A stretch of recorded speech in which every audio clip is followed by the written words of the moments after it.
Me estoy frenando porque yo quisiera seguir adorando y adorando, pero tengo que entregarle la palabra esta noche. Pueden tomar asiento, amados.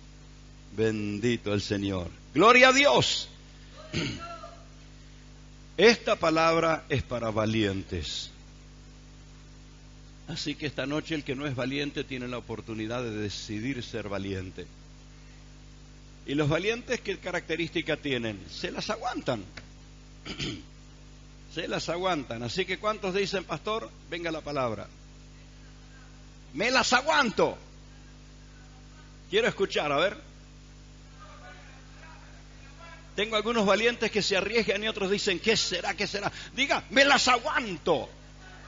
Aleluya. Vamos a recibir palabra del Señor. Quiero compartirle algo que sin duda nos responsabiliza muchísimo, muchísimo, muchísimo. Es que Dios nos hizo con la facultad de decidir. Hoy, en los ámbitos de la justicia, vio usted que la discusión es qué pasa con el delincuente, el criminal, el asesino que ya cometió tantos crímenes y lo liberan enseguida, es que uno de los argumentos de los defensores es que uno es víctima de todo el sistema y no puede decidir, va para donde la corriente lo lleve, diga yo no. Es mejor que usted le diga a la ola que lo quiere empujar, yo no. Sé lo que quiero.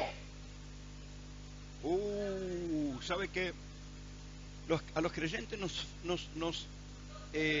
no es común que hagamos un ejercicio como este, pero quiero decirle que el que está plantado en Cristo tiene que saber muy claro qué es lo que quiere. Usted no está en Cristo porque la ola lo empujó. Usted está en Cristo porque ha decidido, y si no está porque no ha decidido, tiene que decidirse esta noche, pero tiene que decidirse. Esto es lo que hace el tener facultad de decidir, el libre albedrío. Muy discutido. Sin embargo, el Señor de señores, el Rey de reyes, ¿quién pudo haberle dicho a cualquiera, me seguís y ya está? Sin embargo, Él le dio a elección a cada uno de los que lo ha seguido. Y dijo más, si alguno quiere ser mi discípulo, ¿le interesaría saber qué tiene que hacer alguien para ser discípulo? Tiene una decisión muy frontal que tomar, muy frontal. Mateo capítulo 16, versículo 24. Jesús está hablando con sus discípulos y con su gente, y en versículo 24, en el capítulo 16 de Mateo, entonces Jesús dijo a sus discípulos. ¿Quiénes eran los discípulos? Sin duda que entre la multitud habría muchísimos que se acercaban 2 por 3 para escuchar a Jesús, pero sus discípulos eran los que le seguían. El discípulo es el que le sigue. Y aún a los que le siguen, Jesús les dijo cuál era la condición para seguirlo. ¿Cuántos están siguiendo a Jesús? ¿Hace años ya decidiste por Él, o hace poco, o hace mucho has tomado la decisión por Cristo? ¿Te has enterado qué hay que hacer para seguirlo? Esto es lo que Él dijo, versículo 24. Si alguno quiere venir en pos de mí, niéguese a sí mismo, tome su cruz y sígame. Condiciones muy claras, ¿eh? ¿Qué significa negarnos a nosotros mismos? Antes que todo en mi vida estará primero el Señor. Esto es, negarse a sí mismo. Justamente choca con la filosofía moderna que es realízate a ti mismo. Pero yo te puedo decir que no hay nadie más sabio, más potente, más capaz de llevar tu vida al absoluto desarrollo que el que ha decidido crearte. Porque Él es el que sabe para qué te hizo capaz. Cuando las personas se ponen en las manos del Señor, el Señor les lleva a concretar, a desarrollar, a poner en funcionamiento capacidades que ni sabía que tenía. Entonces, ¿qué mejor que decirle, Señor, te entrego las llaves, maneja mi vida? Eso es decisión. Y la facultad de decidir es una de las capacidades con las que Dios nos ha creado. Por eso un consejo muy frontal o una directiva muy frontal en el libro de Apocalipsis es que el que ha decidido amar a Dios, siga amando a Dios. Porque el que ha decidido vivir involucrado en las tinieblas no tiene otra decisión que seguir involucrado en las tinieblas. Entonces, lo que es, tiene que ser, y será por la decisión que tomes. Así que esta noche yo quiero decirte, hay algunos cuantos dichos que de pronto son un poco risueños, algunos muy comunes, algunos muy históricos, pero decime, ¿quién tiene el sartén por el mango? ¿Qué significaba tener el sartén por el mango? Antiguamente se decía, ¿quién es el que corta el bacalao? Después alguien lo modernizó y dijo, ¿quién es el que corta la milanesa? ¿Quién es el que decide? Bien, se ha dado cuenta el hermano. Esto es lo que yo quisiera que cada uno de nosotros asuma esta realidad. Yo tengo que aprender a decidir. Y el domingo pasado veíamos la importancia de decisiones hechas a tiempo. Esas decisiones hechas a tiempo por el Señor son las que te sostuvieron cuando no tenías la posibilidad de decidir. Hay un término así un poquito cuestionado, pero déjeme redimirlo en alguna manera en esta noche. El término rutina. El término rutina, mal entendido, está usado como si hablara de monotonía. La monotonía es otra cosa. La monotonía es otra cosa, pero la rutina son pasos del entrenamiento. Son los pasos del entrenamiento. Los jugadores que han sido los más reconocidos por hacer goles de penales han tenido la rutina de patear miles de penales, con el arco vacío, con el arquero, con 3 arqueros, con 4 arqueros. Han hecho distintas disciplinas para prepararse y llegaron a ser reconocidos como los arqueros que fueron muy reconocidos en atajar penales. Si usted observa la historia de cualquiera de ellos, alguno atajó un penal de pura casualidad, pero otros hicieron una rutina de disciplina. Algunos de ellos se quedaban luego de los entrenamientos normales con sus compañeros jugadores, a ejercitarse en cómo patear el penal y ellos a ejercitarse cómo atajarlo.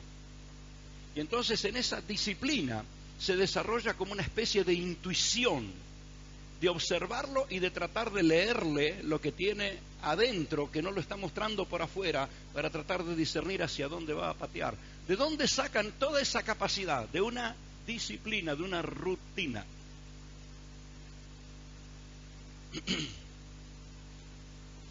Creo que así le llaman las chicas de danza que se capacitan.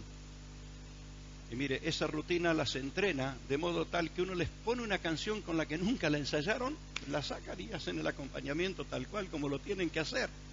Porque en esa disciplina ejercitaron el oído y entendieron qué tipos de pasos se hace en ese tipo de música. Vino por el entrenamiento.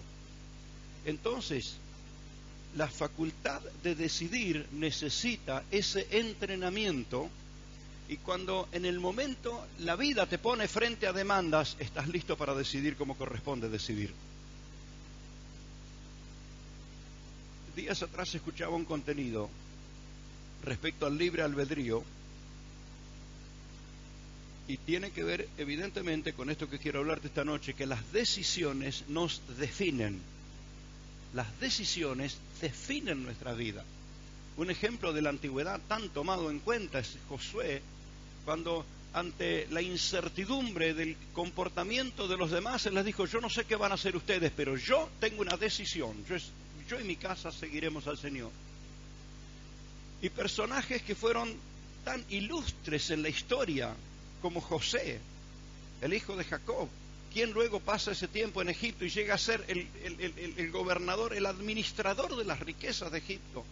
Hubo algo que lo hizo definir cuando todavía creo que él ni se imaginaba dónde podía estar. Pero ¿qué fue lo que hizo que se definiera? Su decisión. Su decisión. Lo encontramos a Daniel de la misma manera. Esta mañana el pastor Marcelo nos hablaba de alguien que es, ¿cómo diríamos? Es el interrogante, es la nota triste de los que pudieron tener la oportunidad de haber llegado a ser, yo no sé qué habría sido ese muchacho si hubiera aceptado la propuesta que Jesús le hizo, el joven rico. Lo único que quedó en la historia que era joven y que era rico, nada más que eso. No se supo más nada, ni de él, ni de sus riquezas, de nada, de nada. ¿Por qué? Porque decidió mal. Fueron muy pocos los que recibieron esa invitación que Jesús le hizo. Él se acerca, dialoga con el Señor habla con él y le hace esa invitación. Deja todo y seguime. Yo no sé, habría sido un privilegiado, un ungido, cuántos dones, capacidades del Espíritu le habrían sido dadas, pero lamentablemente todo lo que pudo haber sido, pudo haber sido. A veces, cuando se pierde un partido importante, para consolarse, el que perdió dice, pero casi, casi lo empatamos, casi lo ganamos. Y esa pelota que pegó en el palo entraba, ¿y cuántos casi goles hubo? Pero los casi goles no cambiaron el resultado, fueron siempre casi. Este estuvo casi así para ser un discípulo reconocido. ¿Quién sabe? Si los hombres que Jesús llamó y le siguieron fueron tan importantes, mire qué tan importantes son esos 12 apóstoles, mire qué tan importantes son que van a juzgar a las tribus de Israel. ¿Quién? La iglesia, los apóstoles. No hace mucho, leyendo el libro de Apocalipsis, me llamó tanto la atención, poderosamente me llamó la atención, porque la nueva Jerusalén que descenderá del cielo, tendrá esa ciudad, la nueva Jerusalén, tendrá las puertas con los nombres de las tribus de Israel, pero los cimientos serán los 12 apóstoles. Abra los ojos lo que habría significado haber seguido a Jesús cuando Él le llamó. ¿Dónde estuvo el error del joven rico? Que decidió mal. Decidió mal. En las personas que deciden a tiempo hay un valor en esa decisión. Aún en el que dice, Señor, yo decido por ti, yo no sé si podré ser fiel, yo no sé, yo soy uno de los que le digo, no tengo confianza en mí. ¿Le dijiste alguna vez eso al Señor? Todo lo que hagas será por tu gracia, por tu obra, por tu misericordia, por tu amor. En el único que puedo confiar es en el soberano. Y el tener la decisión por Cristo me ha traído el socorro oportuno siempre, siempre, siempre. Entonces, ¿dónde está el secreto de todo? Es no esperar la casualidad, sino hacer las decisiones que hay que hacer. Amén. Estos días se escuchaba respecto al libre albedrío y distintos profesionales lo explicaban de muchas maneras. Algunos de ellos hablaban del concepto que la filosofía tiene de lo que es el libre albedrío. Otro profesional lo estaba explicando desde la neurociencia. Aún con todo el avance de la neurociencia se observa que hay actividad en el cerebro en el instante que una persona está tomando decisiones. Es más, la actividad en el cerebro que se puede medir con distintos aparatos, llamado escáner, no sé cuántos otros nombres tienen, ese aparato puede medir que una persona está tomando decisiones sobre algo que instantes después lo plasma en la realidad. Lo han hecho en esos programas de juego donde tiene que apretar el botón de la derecha o el de la izquierda, tiene que apretar el botón verde o el botón rojo.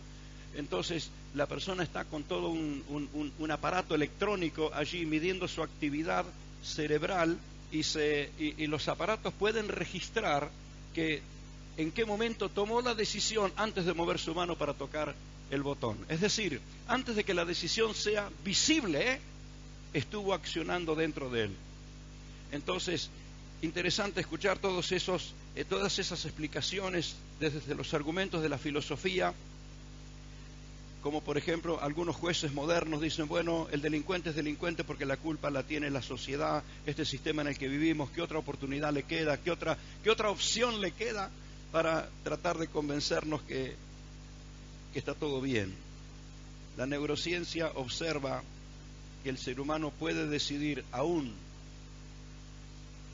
a veces tiene que decidir en contra de lo que aparentemente le fuera a beneficiar.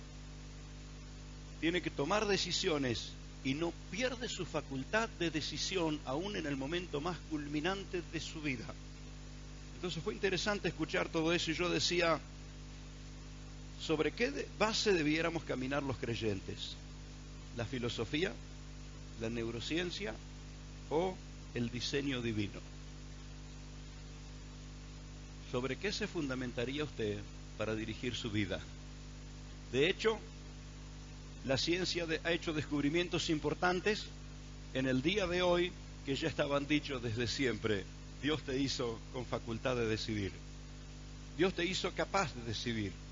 Y esa decisión que haces tiene que ser mantenida, tiene que ser afirmada, tiene que ser defendida. Y Dios empieza a poner el acompañamiento que necesitas. Pero si no hubieras decidido, probablemente todo el socorro no se habrían dado esa sucesión de milagros que te sostuvo en la decisión. Se entiende, hermano, esto es un tremendo desafío, especialmente para los que les gusta lavarse las manos. El domingo pasado estábamos hablando de esto, que no se puede ser neutral. No se puede. Pilato lo intentó. Pero si no te definís vos, habrá algo o alguien que te defina. Si uno no se alinea con Jesús, no toma la decisión de alinearse con Cristo, va a terminar alineado con vaya a saber qué. Entonces, la facultad de decidir, quiero en esta noche estimularla para que hagas tus decisiones a tiempo oportuna, las mantengas y veas el socorro de Dios. Veas el socorro de Dios contigo. Amén. Gloria al Señor. Dan una palmadita al que está al lado y decirle, Dios es fiel. Dios es fiel. Bendito el Señor. Gloria a Dios. No hace mucho tiempo estábamos hablando con Fabiana de Cusenza, Fabiana Pena de Cusenza. Ella es la Pena de Cusenza. Y Pablo dijo, vale la pena. Fabiana, estábamos hablando no hace mucho de lo que ella ve hoy plasmado en su vida. Fueron decisiones que de niña tomó en su diálogo con el Señor. Y evidentemente Dios tomó en cuenta la oración de esa niña. Y luego, al pasar los años, ¿cuántas veces te habrás preguntado si Dios se acordaría? Lo cierto es que la mayoría de las cosas somos nosotros las que nos olvidamos, pero el Dios eterno no se olvida nunca. Porque esas decisiones alineadas con el Señor, Él no se las olvida nunca. Y su socorro viene en forma precisa, Estés en la situación que te enfrentes, cuando un día tomaste decisiones que tienen que ver con alinearse con el Señor, Él se alineó contigo y viene a tu socorro en el momento preciso. Entonces, necesitamos descubrir o redescubrir y afirmar este concepto. Dios te hizo con la facultad de decidir. Amén. Entonces, ¿estamos de acuerdo para decidir esto? Para entender esto, Dios nos hizo con la facultad de decidir. Así que nos tenemos que responsabilizar de las decisiones. Y lo siguiente es dejar de echarle las culpas a los demás. Muchas de las formas de consejería es buscar el culpable de lo que a vos te pasa. La culpa la tiene la sociedad, la culpa la tiene el sistema, la culpa la tienen tus padres, la culpa la tiene la idiosincrasia, la culpa la tiene la herencia. Y si uno busca culpables, podemos encontrar muchos hasta que lleguemos a encontrar el verdadero culpable, el que se presenta delante del Señor y dice, yo soy el culpable de todo, Señor, yo soy el culpable. Y entonces el Señor nos asiste, porque mientras sea otro el culpable, Dios tendrá que asistir a otro. Mientras sea otro el culpable, el Señor tendrá que perdonar a otro. Pero cuando asumo mi culpa, entonces el Señor está listo para perdonar mis culpas. Así que esta noche quiero animarte a ser esa persona que toma decisiones que nos alineen, esas decisiones que direccionan nuestras vidas, más allá de lo que diga la filosofía, la neurociencia, sigue siendo diseño divino. Las decisiones nos alinean, es manejar las velas en el viento. Y quería puse esta frase allí para no olvidarme la ilustración o qué fue aquello que vi que me llamó tanto la atención. Lo vi en varias oportunidades. Estábamos una vez con mi esposa en la orilla de una playa y veía un hombre, el viento estaba soplando fuerte y él estaba sobre una pequeña canoita que no sé cómo se llama, algo de plástico, y con una vela. Él iba a favor del viento a una velocidad bárbara y yo dije, bueno, este pasó, quién sabe, al rato volvía para acá. Y digo, ¿cómo? Si el viento va para allá, ¿cómo es que este vuelve para acá?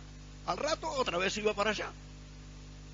Y yo decía, que vaya viento a favor está bárbaro, pero ¿cómo hace para ir viento en contra? ¿Cómo hace? Es saber manejar la vela. Es saber manejar la vela.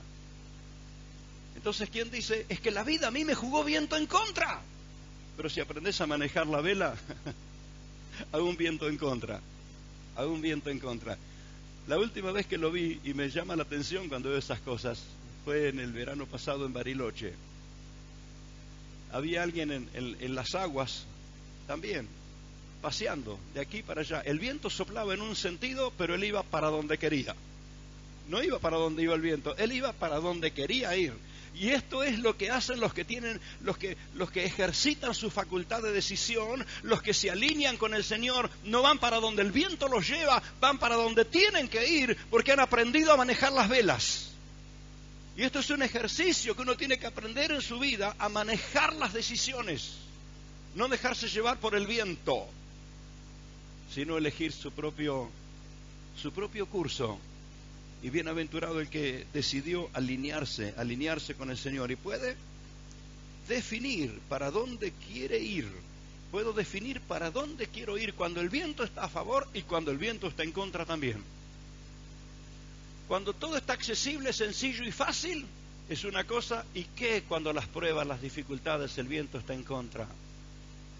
¿Qué cuando todo pareciera que se apareja para que desistamos de aquello en lo que estamos? Entonces, ¿dónde está el secreto? ¿Dónde está la cuestión? Aprender a manejar las decisiones, alinearnos. Amén. Gloria a Dios. Por esto, en esta facultad de decidir, tenemos que tomar la firme decisión de alinearnos con Cristo, alinearnos con el Señor. Y domingos atrás estaba diciendo, si no te alineas con el Señor, te vas a alinear quién sabe con qué. ¿Quién sabe con qué? Por esto, este consejo en esta noche, alineate con Cristo. ¿Sabe? Bueno, a veces tengo que ver dónde tengo la llave que voy a usar. Y el uso de los llaveros a veces mide nuestro estado de estrés. ¿Viste cuando tenés la llave en la mano y parece que no la encontrás? ¿O que vas a abrir la puerta del auto con la llave a paleta de la casa? No entra, evidentemente no. Pero, ¿para qué servirá esto? Mira, algunas parecen un peine, un rastrillo. No sé si alcanza a ver esta grandota que tengo acá. Mire todos los rastrillos que tiene ahí. ¿Sabe qué es la función de una llave? Es alinear todas las placas internas de la cerradura. Cada garabatito que tiene ahí empuja una cosita distinta ahí adentro y cuando todas se alinean, la puerta se abre. De allí la importancia de alinearnos con el reino de los cielos, alinearnos con el Señor, ser esa persona que se alinea, y te aseguro que cuando te alineas con el Señor descubrís lo que Él dijo: toda potestad me ha sido dada en el cielo y en la tierra, por tanto vayan y hagan discípulos a todas las naciones. Probablemente alguno de nosotros hubiera dicho, no, pero aprender el idioma de Letonia debe ser difícil, aprender a hablar en ruso es difícil, esto es difícil, lo otro es difícil. Pero el que se alinea con el Señor descubre que Él hace llevadero lo que sería humanamente imposible. Humanamente imposible. Entonces, ¿qué es el desafío que te quiero plantear? ¿Qué tan alineado estás con Jesús? ¿Qué tan alineado? ¿Sabe? Todo ser humano ha tratado siempre que Dios se alinee con él. Es más, ¿cuánto te encantaría que Dios se alinee contigo? ¿Sabes una cosa? Voy a contarte que hay momentos que Dios se alinea contigo. Y es una experiencia gloriosa cuando Dios te dice, ¿qué querés que hacemos? Algún día voy a contarle. experiencias así que no las olvidé nunca, nunca, nunca. Porque eso es lo que dice Isaías capítulo 58, cuando dice, y clamarás y te dirá él, heme aquí. ¿Qué querés que haga? ¿Qué querés que haga? Eso le dijo Jesús a un ciego. ¿Qué querés que haga? Qué sorprendente es cuando Dios te dice, ¿qué querés que haga? Espero que cuando el Señor te dice, ¿qué querés que hagas? Tengas claro qué le vas a pedir. Tengas muy claro qué le vas a pedir. Porque habrá momentos que el poderoso, el eterno, el que todo lo sabe y todo lo puede, va a decirte, acá el que tiene la decisión sos vos, ¿qué querés que haga? Por esto es importante que nuestra facultad de decidir esté consagrada, que nuestra facultad de decidir esté alineada. Por eso el Señor Jesús dijo, pedid todo lo, mire qué promesa impresionante, pedid todo lo que, ¿a quién se lo decía? A los que estaban alineados con Él. Si estás en mí y mi palabra está en ti, pedid todo lo que queréis y os será hecho. En otras palabras, Jesús estaba diciendo, si estamos alineados, yo estoy con vos. El conflicto del ser humano es que quiere que el Señor esté apañando todas las perversidades que uno hace. Y hay cosas con las que Dios, te aseguro, nunca se va a meter, nunca, nunca. Pero Dios se mete con los que viven en hazañas de fe. Dios se mete con los que se abrazan a sus propósitos. Dios se mete con los que dicen, Señor, mi vida es tuya. Y cuando vos le decís, Señor, mi vida es tuya, el Señor dice, mi poder está a tu disposición. ¿Qué querés que haga? Uy, cuántas cosas cambian, cambian, cambian. Entonces, esto es alinearse con Cristo, hermano. Esto es. Es muy desafiante alinearse con el Señor, porque Él dijo, el que quiera andar conmigo, tome su cruz y sígame. Así que quiero decirte que alinearte con Cristo es desafiante. Es muy desafiante. Es muy desafiante. Hay que renunciar a lo que hay que renunciar. Hay que dejar atrás lo que hay que dejar atrás. Hay que dejar afuera lo que hay que dejar afuera. Consagración es muy desafiante. Entre ellos que hay que dejar afuera es la comodidad. Y asumir desafíos. Pero también te digo que es glorioso. Es eterno. Lo que decidas por el Señor y lo que el Señor haga contigo tiene valor eterno. Tiene valor eterno. Las almas que mis hermanos conquistan allí en Europa, las verás en el cielo. Las verás en el cielo. Yo no sé en qué idioma te van a saludar allá, pero las vas a ver en el cielo. Glorioso el Señor. Alabado sea su nombre. Aleluya. Esta es la decisión que le faltó al joven rico. Esta es la decisión que le faltó. La decisión de alinearse con Cristo. El joven rico estaba alineado con la religión, pero no se pudo alinear con el Señor. Él estaba satisfecho con su religiosidad, pero no se pudo alinear con el Señor. Así que te digo que la decisión es previa a la acción. La misma neurociencia descubrió eso. La decisión es previa. La decisión se ejecuta primero y luego se concreta en los hechos. Así que lo que en esta noche vas a estar haciendo es esa decisión previa, se ejecuta, se concreta, y luego que está hecha y empieza a concretarse, empieza a desarrollarse y llega a la excelencia, a pleno, a pleno, a pleno.